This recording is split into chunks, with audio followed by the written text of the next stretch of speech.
ROG Ally, the first handheld from Asus, was released on the April 1st, and at first it was considered as a joke, but here we have it, ROG Ally handheld from Asus.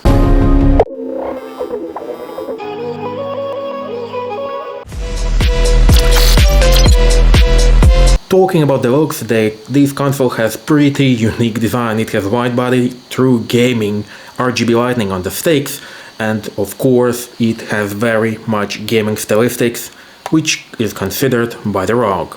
Talking about the specs, it has 1080p 120Hz display, AMD Ryzen Z1 Extreme chip, Windows 11 built-in, and also you can connect eGPU to your handheld. And the rest of the specs you can see on the screen right now. Talking about the problems at first, this is Windows, the big plus and the big minus as well. If we're talking about big plus, you can play any games, any competitive games which require you to download anti-cheat software, because if we're talking about the SteamDeck, because of its proprietary operating system based on Linux, you do not have opportunity to download any third-party anti-cheat software. So that's why such games as Battlefield and Call of Duty are not available there unless you decided to install Windows. Here it is not a problem, here you can install Windows pretty easily because it comes out of the box, but the problem here is because Windows is not optimized at all for the handheld and for the touch interface. Of course it works, but another problem is that ROG Ally doesn't have trackpads on it, so you have to use the stick in order to navigate the menu, in order to navigate your desktop, and in order to navigate your pointer. Talking about what comes in the box, this is ROG Ally, 65-watt fast charger with no detachable cable, cardboard stand, which is quite okay on the quality for the first time, but I highly recommend you to buy something better after it, because it looks simply too funny. And of course it doesn't have any case in the box. Talking about the case, it costs separately €50 or $50, and it is a bit worse than the case which comes already in the box for SteamDeck, because it's more soft, it has less protection, and of course it has much less space, and it hasn't space at all in order to store your charger. So another $50 to the price, so it will cost you approximately $900 in order to get your ROG Ally in pretty decent completation. Of course, talking about accessories, you can get different accessories which were made specifically for the ROG Ally, as for example pretty unique and pretty good adapter which includes HDMI 2.0 and USB 2.0, so it's quite the best idea, and I wonder why nobody else has thought about it. For $170 you can get the gamepad ROG Mightier Pro with the OLED screen, and for another $100 you can get with ROG Cetra through wireless headset, but of course you can use any type of gamepads, any type of wireless headset with this device. So talking about the price of the device on Z1 Extreme will cost you around $700. If we're talking about European region, it will cost you something around €800, unfortunately. And the device on Z1 Non-Extreme with the same memory, same screen, same RAM will be released later this year for the price of $600. And in my personal opinion, this type of device is pretty useless, because for that price you can get SteamDeck, because Z1 processor, not Z1 Extreme, is actually the same processor which comes in the SteamDeck, so you can get SteamDeck for much better price. And of course, why do we have such good devices, why do we have such good hardware on such gaming handheld? So the reason here is that Asus, which are releasing this console, they are not a minor Chinese brand, as for example Neo. Neo simply uses the chip which was shown its potential, they added to their gaming handheld, and essentially that's Windows laptop in a handheld. Pretty similar idea as with ROG Ally, but here Asus can go to AMD and ask them to produce some better chips, because we're talking about another amount of manufacturing, we're talking another amount of orders, so that's why Asus, the same as Valve, who have produced the SteamDeck, can do that. Talking about design, the design is better than a SteamDeck. This device, the ROG Ally, is much more compact than a SteamDeck, and of course it lies very nice in hands. And have I told you that this device has RGB lighting around the sticks? we turn it off and the console looks much better, and of course saves some battery.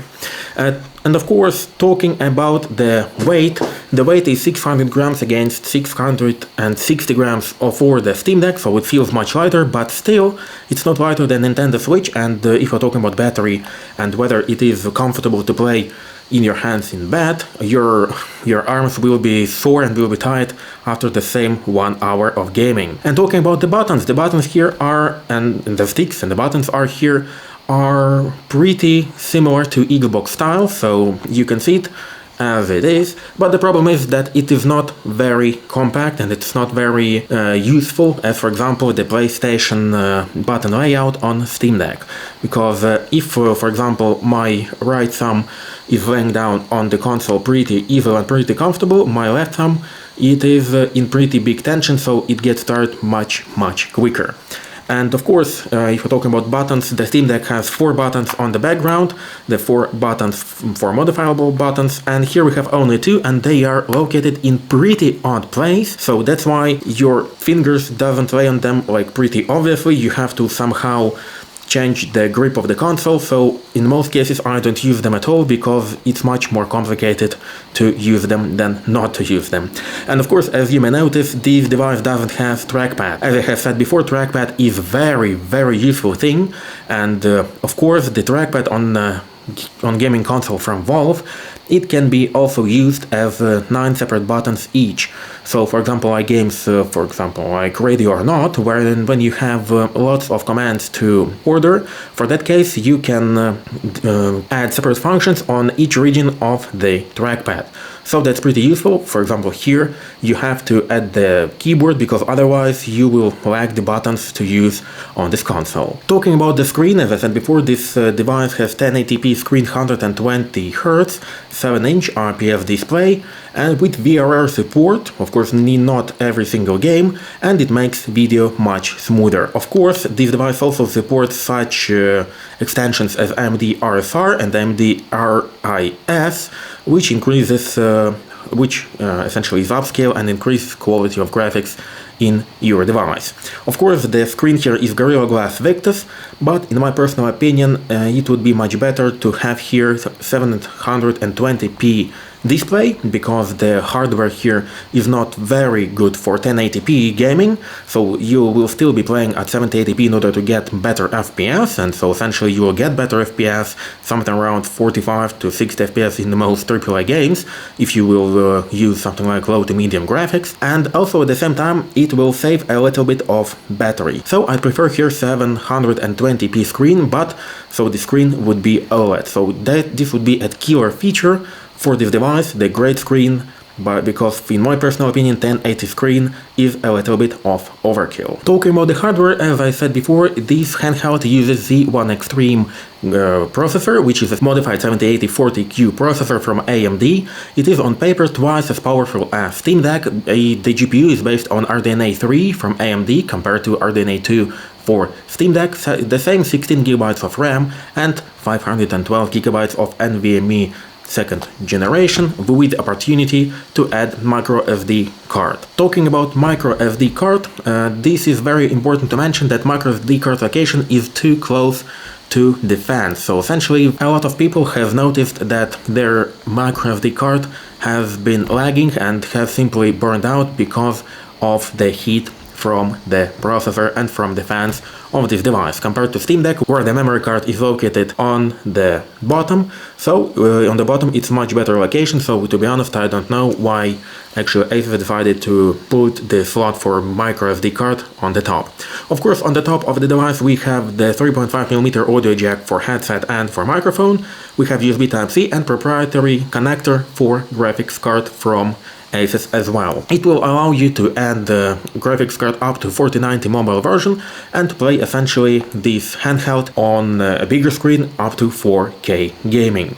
Of course, talking about connectivity, we have the same Wi-Fi 6E and we have the same Bluetooth, so there is no problem with the internet connection or with adding some additional devices on Bluetooth, and essentially that's pretty much it for the connections. Talking about the sound, fortunately, thanks God, they have got dynamics on the front of the console, and by doing that they have done such thing as very great sound, because some companies decided to put the speakers on the back or on the sides of the console, so the sound is awful, and the sound is much better than in the same Valve Steam Deck, compared to Valve Steam Deck, and here you can play easily without headset with pretty decent quality of audio. Talking about Windows 11 Home, here is no problems with the compatibility, but Windows is not optimized for consoles, so you would have to use touch interface pretty often, and sometimes it would be a little bit odd to use because of the icons being too small to use. But is it so much better than Steam Deck? Steam Deck essentially is Linux-based operating system, and it's much more user-friendly, because the operating system from Linux, the same user interface of Steam Deck, is much better optimized and it's much user-friendly compared to the ROG Ally. Because ROG Ally actually launches such thing as Windows, and as you can see here we have a desktop, and if you would like to enter the game menu, you go to Armoury Crate. Armoury Crate is a proprietary software from Asus, which actually stores every single game from every single resource you can find, so not only Steam but also GOG, Epic Game Store, Xbox, and so on. So essentially that's a little bit better because it's much harder to launch third-party launchers on Steam Deck, for example the same GOG or Epic Game Store. I'm not talking even about Xbox, but still the thing is that here you have to go specifically to game library in Armoury Crate, and after that when you choose the game you go to the same big picture launcher from Steam. So essentially you are going from Windows desktop, you're going to the launcher from Asus Armoury Crate, and after that if your game is on Steam you are going to another launcher. In my case it would be Steam, and after that you can launch the game. So essentially you are having launcher upon launcher upon launcher, so that's not very user-friendly, and that's not so-called Apple way. So it's not, so user interface is not as good as it could be.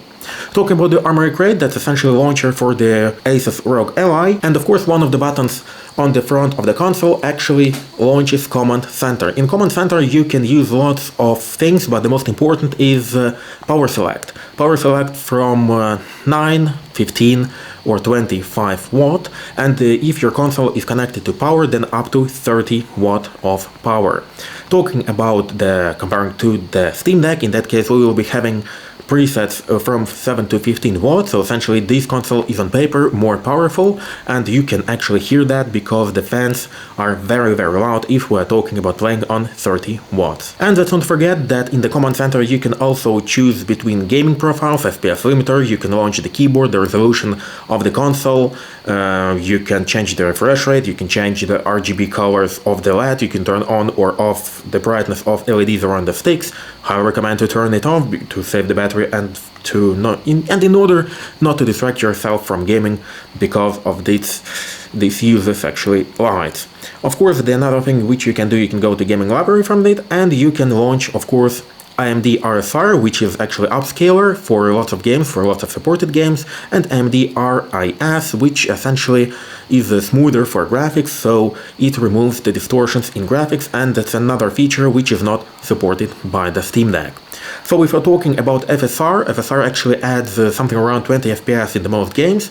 And the thing is that if you decided to launch your gaming console, the Asus ROG Ally, on 9 watts of power or the silent mode, in that case the most games except the indie games will be simply non-playable. Non-playable because the power is not enough and it will be lagging, the FPS would be much lower than 30 in some AAA games, so it's essentially not usable. I have found that the most usable case scenario for this console, when it's not connected to the power socket, it would be performance section of 15 watts.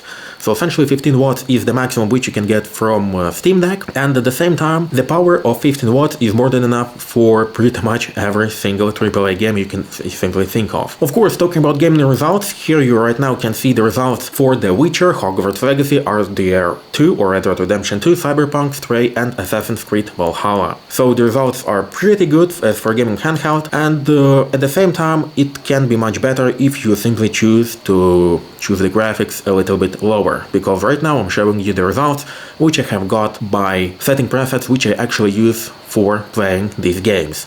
Talking about the battery here is pretty shitty as you can think of. The battery can allow you to play something around hour to hour and a half AAA titles if you're talking about performance or turbo mode of 15 or 25 watts. So the battery is something around 1 hour, which I have noticed. Is it enough? I'd say that's not enough because the battery drains very fast. So that's why if you're going to play this handheld somewhere outside your house, which is obviously a good thing to do because otherwise for what do you need the handheld? In that case you would still need to carry with you the brick of charger because otherwise this console will drain its battery very fast, and even if this console is in a sleep mode, even in that case it drains battery pretty fast. Comparing to the Steam Deck where I have achieved something around 1.5 hours to 2 hours of gaming, the battery there is a little bit better, but of course let's not forget that the power there is up to 15 watts, when on the ROG Ally the power is up to 30 watts on the cable or up to 25 watts from the battery. So summarizing everything, is ROG Ally worth its money?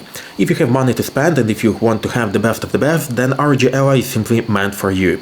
But while Steam Deck is better, first of all that would be the price, because for $400 you can get 64GB version with the same processor and you can upgrade this console pretty easily up to 1TB of storage, and here you have for $400 plus something around $70 to $80 for SSD and NVMe 2, which you will use to replace the 64GB version, and also additionally you can add their 512GB of SD card. You can get pretty powerful machine for something around $500, and of course the case will go in the box. If we're talking about ROG Ally, in that case you will have the best processor the gaming handheld can afford right now. You have the pretty good brand, but you have no case in the box, and the case which is original meant for this handheld is pretty shitty because it doesn't protect your console as good as the case from the Steam Deck. Also, one of the problems is that ROG Ally is launched right now, and we do not know when the second generation of the ROG Ally will be placed. Compare that to the Steam Deck, when they have told that at least for 3 years they are not planning on releasing the Steam Deck version 2, so in that case you know that the company, in this case Valve, will provide you with security updates, with performance updates for the console for at least 3 next years. In the case of the Ally 2, we do not know whether it will be supported then and how long it will be supported after the second version will be released, because it can happen in 2 or 3 years, or it can happen the next year because it's Asus and we do not know pretty much anything.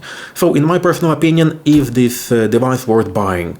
I would say if you are pretty tight on the budget, go with the Steam Deck, because the results of the gameplay would be very similar to the ROG Ally, and still you will be playing on ROG Ally in 720p in order to have better FPS and in order to have better battery, because otherwise the screen is useless. Compare that to the screen of 800 pixels for the Steam Deck. It is better because you will be playing in the native 800 pixels resolution.